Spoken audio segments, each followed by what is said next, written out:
In a world where the extraordinary is the norm, and the norm is, well, kind of boring, Kazuma's life was a perfect example of the latter. And in a spur-of-the-moment decision that he would come to both regret and cherish, he chose Aqua to accompany him. The new world they found themselves in was not the realm of high fantasy Kazuma had envisioned. Instead of slaying dragons and rescuing princesses, he found himself doing odd jobs like cabbage picking. It was less epic hero and more part-time. Adapting to this new world was a blend of frustration, face palms, and the occasional why me moments. His gaming skills, while somewhat useful, didn't quite prepare him. Kazuma's unexpected and slightly ridiculous foray into the fantasy world, he was accompanied by a cast of female characters who were as unique and bizarre as they were indispensable to his adventures. Each brought her own brand of chaos, making Kazuma's life simultaneously more thrilling and more headache-inducing. Aqua, the goddess who was supposed to be a heavenly blessing but often felt. Aqua was the perfect combination of angelic and annoying. Her powers of purification were second only to her ability to attract trouble like a magnet. In the team, she played the crucial role of comic relief, unintentional troublemaker, and occasional savior, all wrapped in one. Megumin, the pint-sized powerhouse with an obsession for explosion magic that would put any pyromaniac to shame.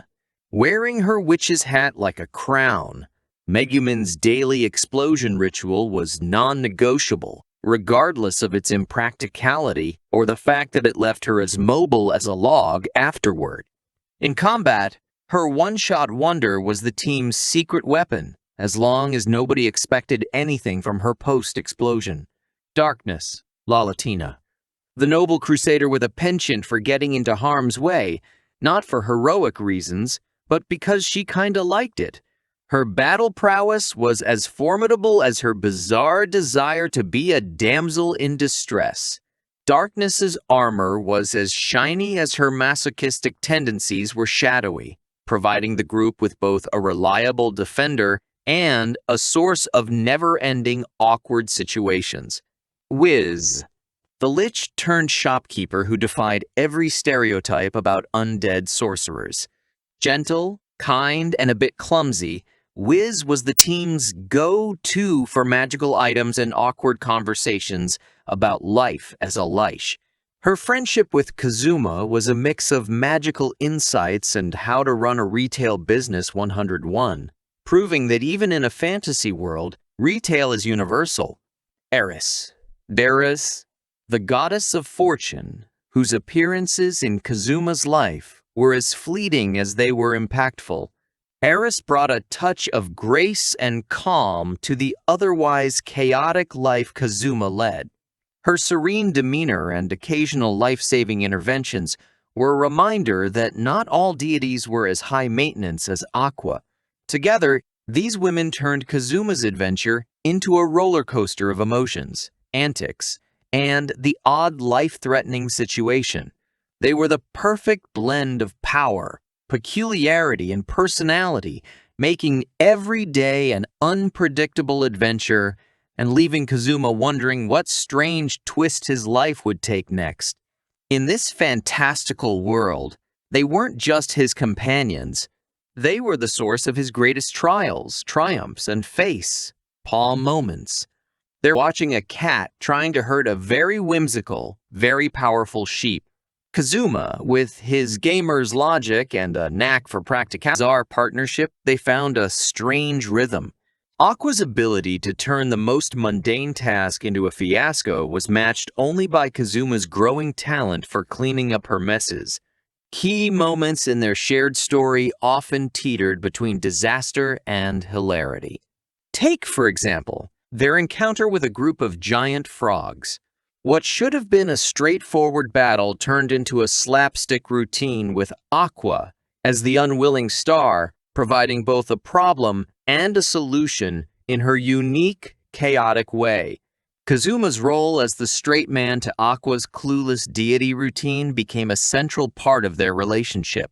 He was the voice of reason, most of the time, and she was the impulsive force of nature that kept things interesting, to say the least. Their bickering was the stuff of legend, a constant reminder that even in a world filled with magic, some things, like a goddess with the maturity of a child, never change. Analyzing their dynamic revealed a partnership that was as deep as it was dysfunctional.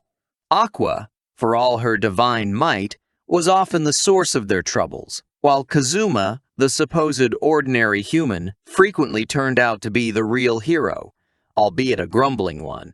Together, they were an odd couple navigating the challenges of a fantastical world, proving that even in the most extraordinary of circumstances, the most human elements, like bickering over who's to blame for summoning an army of undead, endure.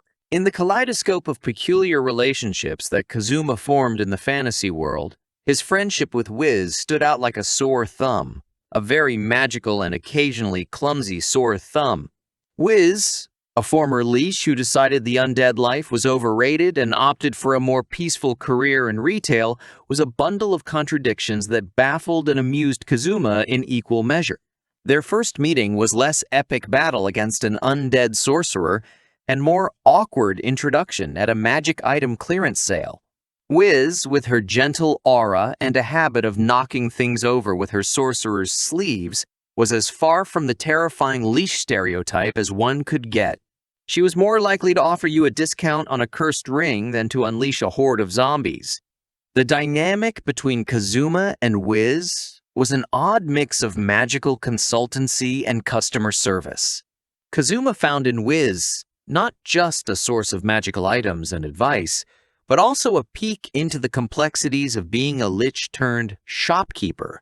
Their exchanges often veered from serious magical discussions to Kazuma helping Wiz calculate the correct change for a customer, proving that even in a fantasy world, the customer is always right, or at least not to be accidentally turned into a toad. Wiz's impact on Kazuma's life was subtle yet significant. She provided a semblance of normalcy in the otherwise chaotic world he inhabited. Her shop was a sanctuary where Kazuma could escape from his daily dose of madness and find something resembling a regular human interaction, even if it was with an undead sorcerer. The moments they shared ranged from the mundane to the surreal.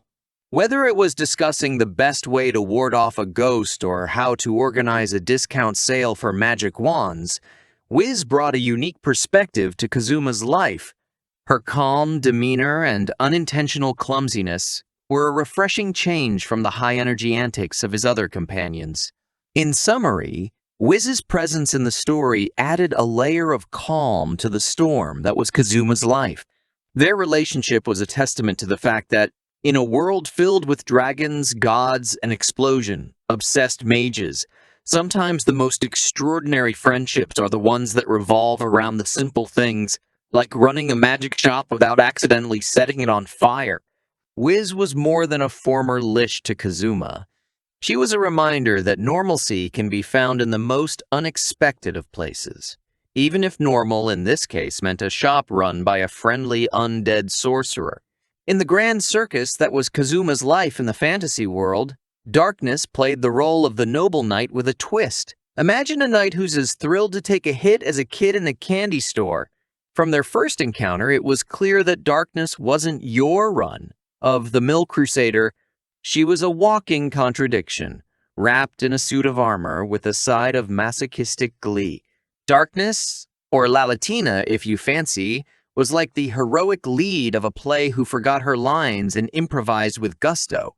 She charged into battle with the grace of a swan and the battle strategy of a kamikaze pigeon.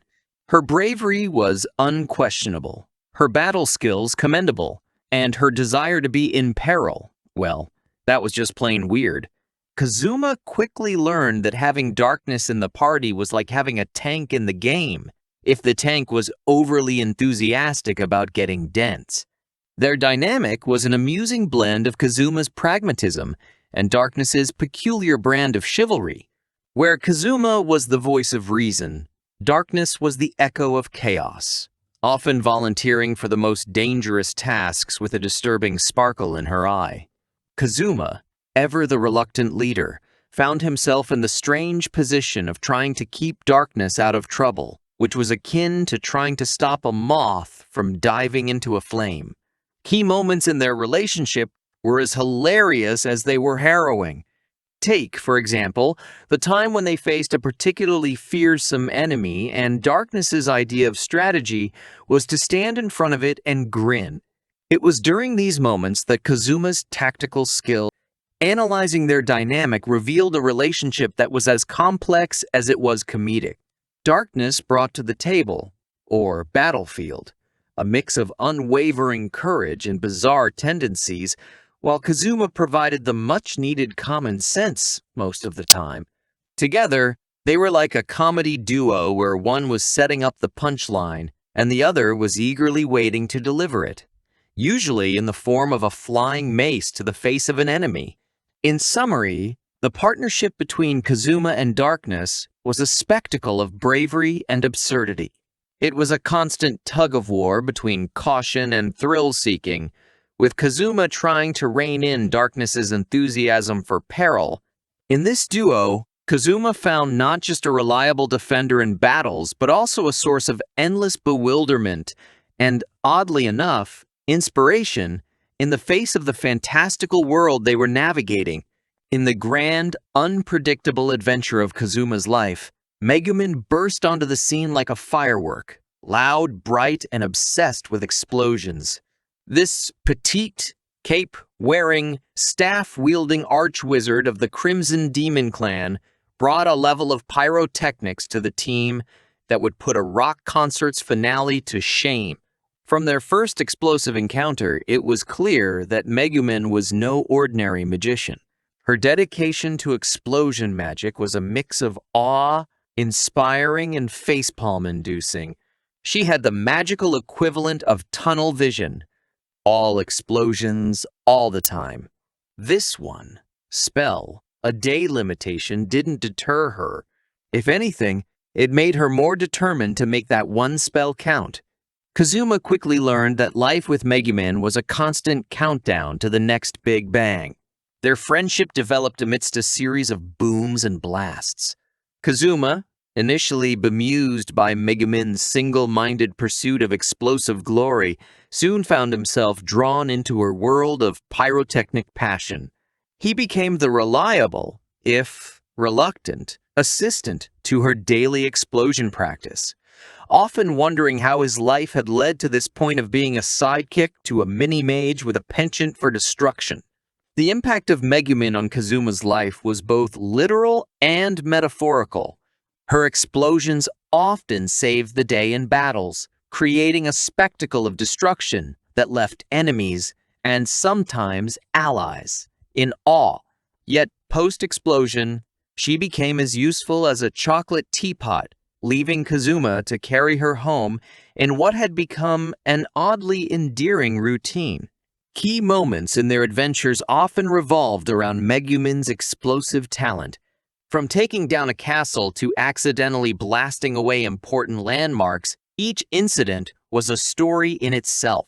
Kazuma's strategies began to account for, and sometimes rely on, the certainty of Megumin's one-shot wonder, creating a battle style that was as unconventional as it was effective. Analyzing their relationship, it was a blend of fireworks and friendship. Megumin brought a sense of excitement and unpredictability to Kazuma's life, a daily reminder that in a world where magic was real, anything was possible, especially if it involved explosions. In return, Kazuma offered Megumin a grounding presence, someone who appreciated her for more than just her explosive prowess. In conclusion, the dynamic between Kazuma and